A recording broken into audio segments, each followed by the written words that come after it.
My name is Sarah Winter, and I learned early in life that some families measure love in dollar signs. Growing up in the prestigious Winter family meant living under the constant pressure of expectations, not just about who you were, but more importantly, how much you were worth. I was always different from my cousins.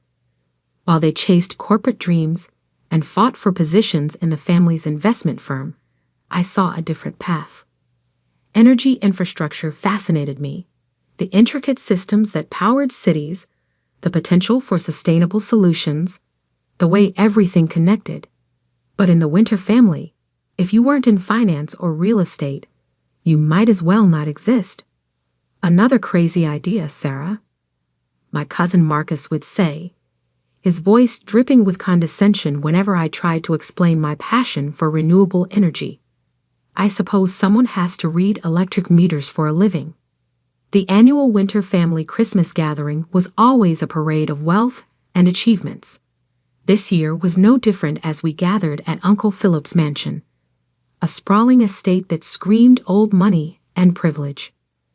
The 20-foot Christmas tree in the foyer dripped with ornaments worth more than most people's cars. Aunt Victoria stood by the fireplace, diamond tennis bracelet catching the light as she gestured with her wine glass. Did you hear about Marcus? Just closed a $50 million real estate deal. Following right in his father's footsteps, her eyes slid to me, sharp with disapproval.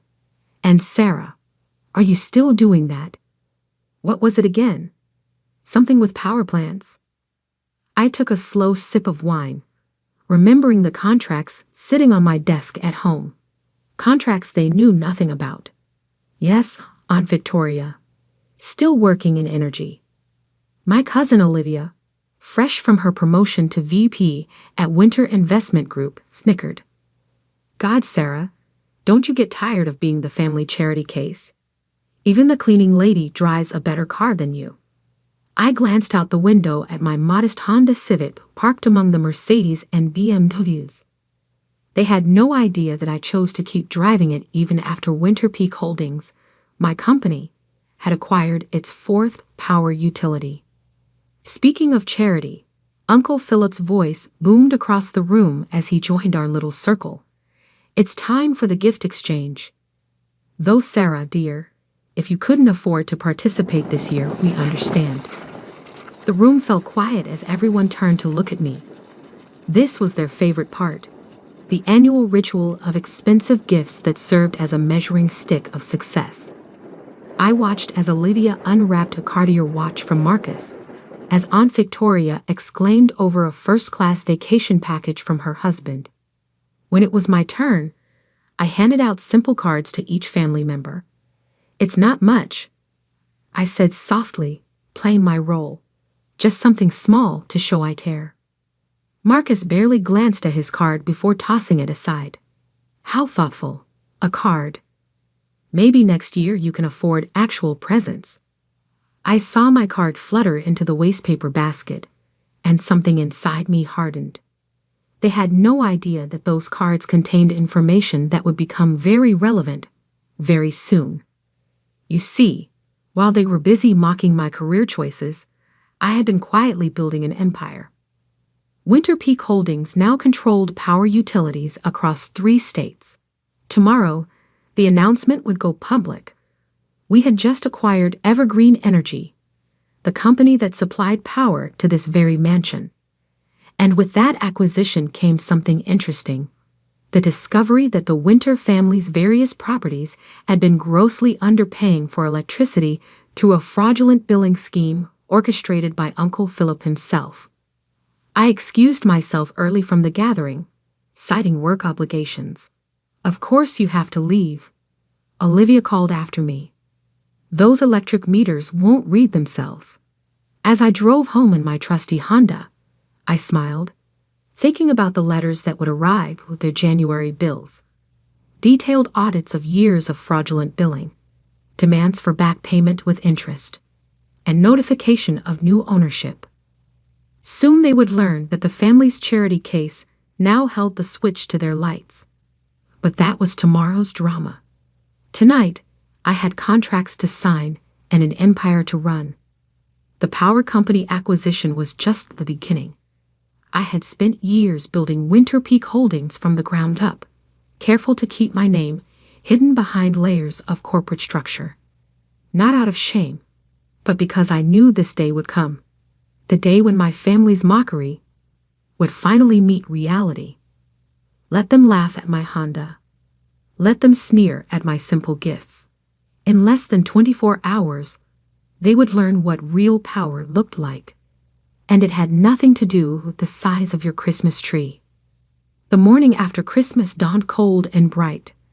I sat in my home office, a converted industrial loft that would have shocked my family with its understated elegance. Watching the financial news channels, any minute now, the announcement would break. Right on schedule, the ticker tape began scrolling. BUREAKI. Winter Peak Holdings acquires Evergreen Energy in $2.8 billion deal. Largest utility merger of the year. My phone buzzed. It was James, my CFO. It's done, Sarah. The audit notices are being sent out right now. Every Winter family property will receive their updated bills by noon. I glanced at my watch. 10:30 a.m. Uncle Philip would be at his usual late breakfast. Aunt Victoria would be at her yoga class. And Marcus would be bragging about his latest deal to anyone who would listen. Their peaceful morning was about to shatter. The first call came at 11:45 a.m. Uncle Philip's name flashed on my screen. I let it go to voicemail. Then, Aunt Victoria. Then Marcus. By noon, I had 17 missed calls from family members. The emails started flooding in too. URGENT. Regarding Evergreen Energy bill. Need to discuss power company situation immediately. What is the meaning of this outrageous bill? I opened Uncle Philip's email first. His usual pompous tone had given way to barely contained panic. Sarah, there must be some mistake.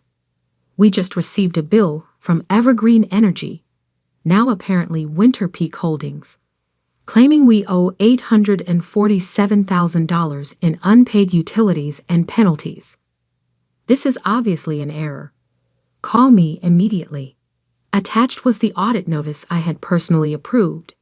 It detailed 5 years of fraudulent billing schemes, manipulated meter readings, and falsified usage reports.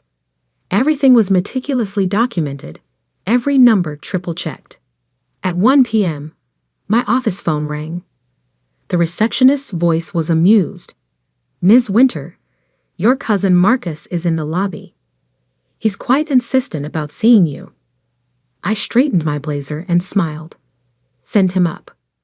Marcus burst through my office door, his designer suit wrinkled, his face red with fury. He stopped short when he saw me sitting behind the massive desk. The city skyline spread out behind me through floor-to-ceiling windows. What the hell is this? He waved a stack of papers. Some kind of joke. I leaned back in my chair. The audit papers seem quite clear, Marcus. Winter family properties have been underpaying for utilities for years through various fraudulent schemes. Winter Peak Holdings is simply correcting this oversight. Winter Peak. His face went from red to white. You own Winter Peak Holdings?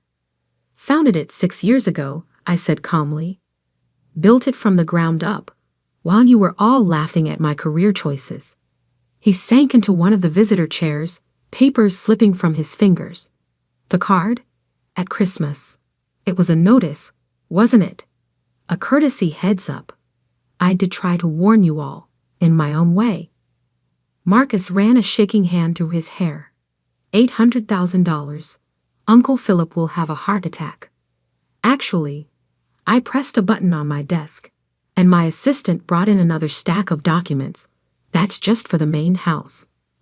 We're still processing the audits for the vacation properties, the company buildings, and all those luxury apartments the family owns. The color drained completely from Marcus's face. You can't do this. We're family. I stood up slowly, placing both hands on my desk. Family. Yesterday, I was the charity case who couldn't afford Christmas presents. The day before that, I was the embarrassment who chose energy over real estate. For years, I was the punchline to every family joke. I smiled, but there was no warmth in it. Funny how family only matters when you need something. What do you want? His voice was barely a whisper. Want? I don't want anything, Marcus. I'm simply running my company, enforcing contracts, collecting debts. You know, all those business principles Uncle Philip taught us. A commotion outside my office drew our attention. Through the glass walls, I could see Uncle Philip himself storming down the hallway, followed by a flustered security guard. I told you this would get interesting, I said to Marcus, just as my office door flew open. Uncle Philip looked like he'd aged 10 years overnight. His usual perfectly groomed appearance was disheveled, his face mottled with rage. What is the meaning of this? He roared, waving his own stack of audit papers. I met his gaze steadily. Hello, Uncle Philip. I believe those papers explain everything quite clearly. Would you like me to go through them line by line? He slammed the papers down on my desk. You think you can extort your own family? After everything we've done for you? I couldn't help but laugh. Done for me? What exactly have you done for me, Uncle Philip? Mocked my career choices, excluded me from family opportunities, treated me like a failure because I didn't fit your narrow definition of success. I'll fight this, he sputtered. I'll take you to court. I pressed another button on my desk, and the large screen on the wall came to life, displaying years of documented fraud. By all means, let's go to court. I'm sure the press would love to hear how the prestigious Winter family has been cheating the utility system for years. Shall I call them now? The fight seemed to drain out of him all at once. He collapsed into a chair next to Marcus, looking suddenly old and defeated. The total amount due, including penalties and interest, comes to just over $4.2 million for all Winter family properties. I said, my voice professionally pleasant. You have 30 days to pay in full, or will be forced to discontinue service. And before you think of switching providers, Winter Peak Holdings now controls all power utilities in the tri-state area. You've been planning this for years, Marcus said quietly. I thought about all the Christmas dinners, all the snide remarks, all the times they had made me feel small. Let's just say I learned from the best. The Winter family taught me everything I know about business, especially the part about never mixing family with finances. As they sat there, broken and humiliated, I remembered something else. Reaching into my desk drawer, I pulled out 2 envelopes. Your Christmas cards, I said, sliding them across the desk. The ones you threw away without reading. They contained advance notice of the acquisition and an offer for a payment plan at a reduced rate. But since you didn't bother to read them, I shrugged. The full amount is now due. Uncle Philip and Marcus stared at the envelopes, the final twist of the knife in their wounded pride. Now, I said, standing up, I have a board meeting to attend. My assistant will show you out. Happy holidays. As they shuffled out of my office, I heard Marcus mutter, She played us. All these years, she played us. I smiled, turning to look out at my city. No, Marcus, I didn't play you. I just learned to play the game better than you ever did. But this was just the beginning. The real storm was yet to come, and I had a feeling the Winter family's new year was going to be very interesting indeed. The next few weeks were a symphony of chaos. The Winter family, once so proud and untouchable, was unraveling thread by thread. My assistant forwarded me an email chain she'd accidentally been copied on. The family was desperately trying to gather the money for the utility bills. Uncle Philip had already maxed out his credit lines. Marcus's real estate deals were largely leveraged paper wealth. Aunt Victoria's jewelry was being quietly appraised for sale. But the best part? They still hadn't realized the full scope of what was coming. I sat in my office, reviewing the latest reports when my phone buzzed. It was Olivia.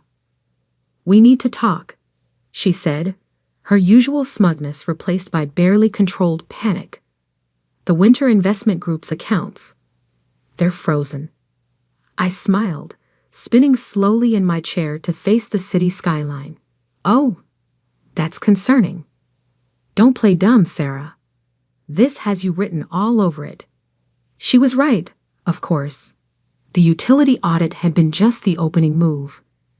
While investigating the fraudulent billing, my team had uncovered something much bigger: years of financial mismanagement and questionable transactions at the Winter Investment Group.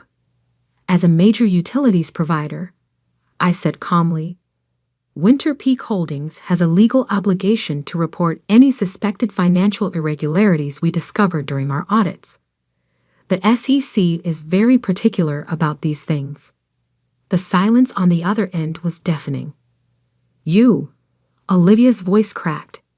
"You reported us to the SEC?" "Not just the SEC. The audit findings have been shared with all relevant regulatory bodies.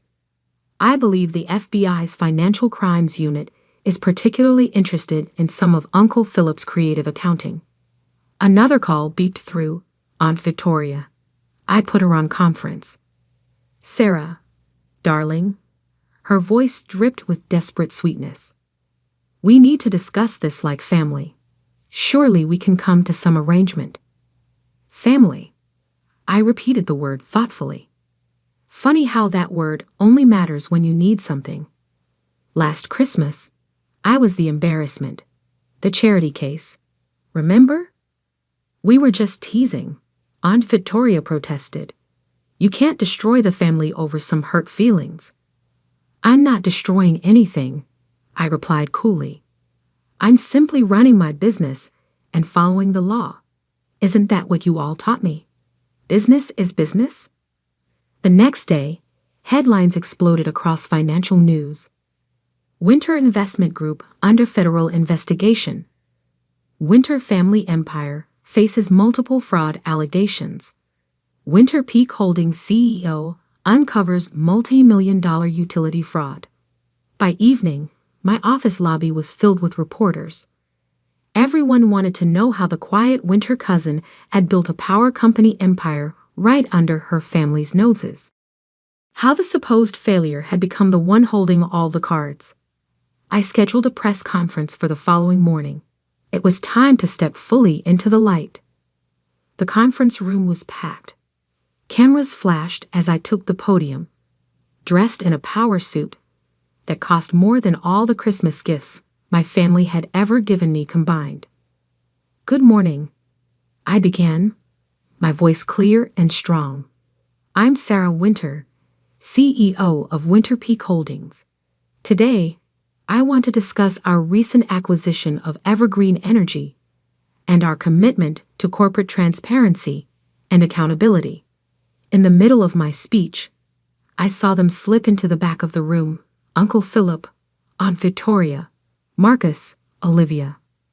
Their faces were ashen as I detailed the fraud investigation, the SEC involvement, the complete restructuring of all Winter family business interests. After the conference, they cornered me in my office. "You've destroyed us," Uncle Philip said hoarsely. "The family name." "The family name?" I cut him off. "The same name you said I was disgracing by working in energy? That name." "What do you want?" Marcus demanded. "Name your price." I walked to my window, looking out at the city I now partially powered. "I want you to understand something. Success isn't measured by how many people you can step on. Power isn't about who has the biggest house or the most expensive car." I turned back to face them. Real power is about building something meaningful, something that lasts. While you were all playing rich family politics, I was creating an empire that actually matters. So this is your revenge? Olivia whispered. No, I shook my head. This is justice. Every fraudulent dollar will be repaid. Every illegal scheme will be exposed. And the Winter family will learn that actions have consequences. I pressed a button on my desk, and security appeared at my door. Now, if you'll excuse me, I have a company to run. Oh, and don't forget, your utility bills are due next week. As they were escorted out, I saw something I'd never seen before in their eyes. Respect. Not the kind that comes from fear or money, but the kind that comes from being completely and utterly outplayed. The Winter family's power had always been built on appearances, on old money and older secrets. But real power? That comes from being underestimated, from being patient, from building something true while others laugh at your dreams. 1 year later, I hosted the family Christmas dinner in my penthouse apartment. The same relatives who once mocked my Honda now arrived in modest cars, their designer clothes replaced by department store brands. The Winter investment group had been dissolved. Uncle Philip was facing criminal charges, and the family fortune had been largely wiped out by fines and restitution payments. But something else had changed too. The smears were gone, replaced by genuine conversations. The boasting had given way to honest discussions about rebuilding, about learning from mistakes. As I stood at my window, watching the city lights twinkle, lights powered by my company, Olivia approached me. I never apologized, she said quietly, for all those years of everything. I smiled, thinking of that last Christmas when they'd called me poor. You know what the funny thing is? I never wanted their money or their approval. I just wanted them to see me. Really see me. We see you now, she said softly. Yes, I agreed, watching my family gather around my Christmas tree, humbled but perhaps finally real. Yes, you do. I raised my glass, thinking about power, not the kind that flows through electrical lines, but the kind that flows through truth, through justice, through standing up for yourself, even when no one believes in you. Merry Christmas, I said to my chastened family. May your holidays be bright. After all, I smiled, remembering all those years of mockery. I'm the one keeping the lights on. My name is Sarah Winter, and I learned early in life that some families measure love in dollar signs. Growing up in the prestigious Winter family meant living under the constant pressure of expectations, not just about who you were, but more importantly, how much you were worth. I was always different from my cousins. While they chased corporate dreams and fought for positions in the family's investment firm, I saw a different path. Energy infrastructure fascinated me, the intricate systems that powered cities, the potential for sustainable solutions, the way everything connected. But in the Winter family, if you weren't in finance or real estate, you might as well not exist. Another crazy idea, Sarah, my cousin Marcus would say, his voice dripping with condescension whenever I tried to explain my passion for renewable energy. I suppose someone has to read electric meters for a living. The annual Winter family Christmas gathering was always a parade of wealth and achievements. This year was no different as we gathered at Uncle Philip's mansion, a sprawling estate that screamed old money and privilege.